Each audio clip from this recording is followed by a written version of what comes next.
ان میں بھی حس کو ختم کر دیا جائے گا تاکہ اعلیٰ وجہ الکمال پوری کائنات پر موت واقع ہو جائے. تو یہ اس کے بیچ کا جو عرصہ ہے جس میں اللہ ہی جانتا ہے کہ کتنا ٹائم ہے پہلے اور دوسرے سور میں, یہ عرصہ ایسا ہوگا جس میں نہ عذاب ہوگا نہ ثواب ہوگا, روحیں بے ہوش ہو جائیں گی. اور پھر جب اللہ تعالیٰ دوبارہ سور پھونکیں گے تو پھر نئی زندگی لوگوں کو ملے گی, روح بھی دوبارہ سے ایک نئی روح, یعنی اسی روح کو اللہ تعالیٰ ہوش میں لے کر آئیں گے, اور پھر وہ روحیں یہ کہیں گی یا ویلنا من بعثنا من مرقدنا, ہماری خواب گاہوں سے ہمیں کس نے جگا دیا, کیونکہ ان کو لگے گا کہ ہم تو طویل عرصے سے سو رہے تھے, پڑے ہوئے تھے, کوئی حص ہی نہیں تھی ہمارے اندر, یہ زندگی کس نے دے دی. اور تیسرا مطلب یہ بیان کیا گیا ہے کہ مرقد میں قبر کا عذاب ہو رہا ہوگا ان کو, لیکن جب میدان حشر کا سور پھونکا جائے گا نا تو وہ سختی ان کو قبر کے عذاب سے بھی زیادہ لگے گی.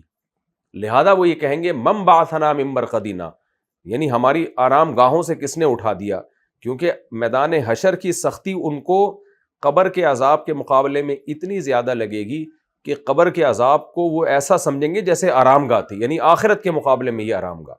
تو اس میں دوسرا قول جو ہے جو غالباً عبداللہ بن عباس رضی اللہ عنہ سے مروی ہے وہ زیادہ قیاس کے قریب معلوم ہوتا ہے, باقی بھی اقوال ہیں, اور یہ اقوال اس لیے بیان کیے گئے ہیں کہ خود قرآن سے ہمیں عذاب قبر کے برحق ہونے کا پتہ چلتا ہے اور ہمیں احادیث سے بھی عذاب قبر کے برحق ہونے کا پتہ چلتا ہے. تو القرآن یفسر بعضہ بعضا, قرآن کی آیت کی کبھی ایسی تفسیر بیان نہیں کی جائے گی کہ دوسری آیتیں اس کی نفی کر رہی ہوں, ہمیشہ وہ مفہوم بیان کیا جائے گا.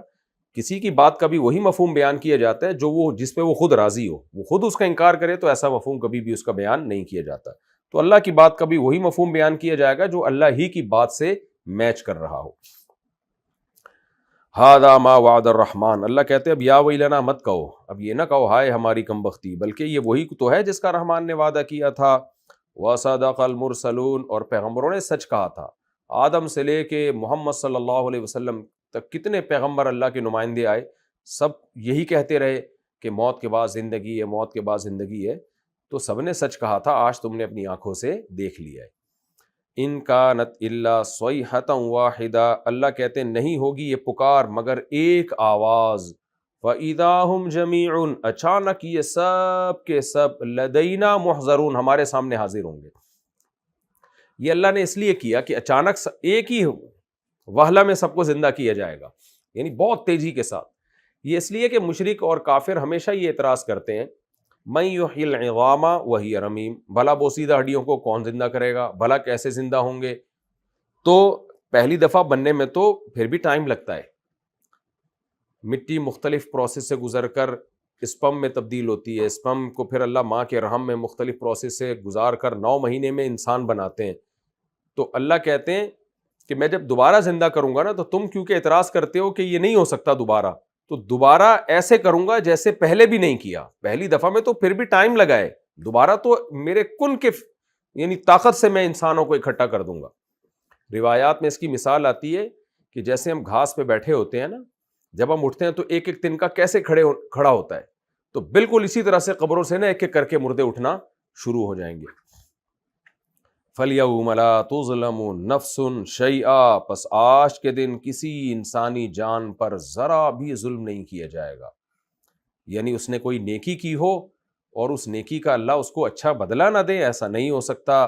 وَلَا تُجْزَوْنَ إِلَّا مَا كُنْتُمْ تَعْمَلُونَ, اور تمہیں بدلہ نہیں دیا جائے گا مگر انہی اعمال کا جو تم دنیا میں کرتے تھے.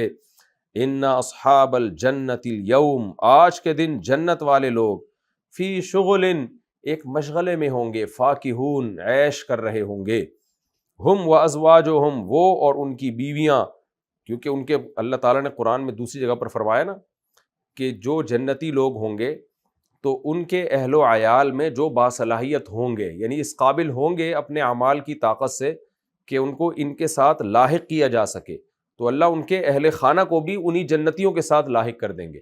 تو اس لیے ازواجہم کا تذکرہ کیا کہ ان کی ازواج بھی ان کے ساتھ. تو ازواج کا لفظ اطلاق عربی میں شوہر پر بھی ہوتا ہے, بیوی پر بھی ہوتا ہے. تو عورت اگر ہے تو اس کا شوہر اس کے ساتھ, اور شوہر اگر ہے تو اس کی بیوی اس کے ساتھ. لیکن اس میں ایک خاص درجے کے اعمال کا ہونا ضروری ہے, دوسرے مقام سے پتہ چلتا ہے. تو اللہ فرماتے ہیں وہ اور ان کے ازواج, اور دوسرے مقام سے پتہ چلتا ہے کہ ان کی ذریت اولاد بھی فی ظلال سایوں میں ہوں گے، علی الارائک تختوں پر، متکئون تکیہ لگائے ہوں گے۔ تخت کا مطلب اور سائے کا مطلب سایوں کی ٹھنڈک ہوگی وہاں پہ جنت میں۔ اچھا، بعض علماء نے بلکہ اکثر حضرات اس سے میدان حشر مراد لیتے ہیں کہ میدان حشر میں جہاں دوسرے لوگ عذاب اور تکلیف میں ہوں گے تو جنتی لوگ وہ میدان حشر میں بھی خوش ہوں گے، لیکن اس سے پھر اعلیٰ درجے کے جنتی مراد ہیں جن سے حساب و کتاب ہوگا ہی نہیں بالکل۔ لہم فیہا فاکہۃ ہوگا ان کے لیے اس جنت میں پھل، ولہم ما یدعون اور جو چاہیں گے وہ ان کو ملے گا، سلام اور سلام کا لفظ ہوگا، قولاً قول ہوگا سلام کا، من رب الرحیم اس رب کی طرف سے جو رحم کرنے والا ہے، اس کی طرف سے سلامتی ہوگی۔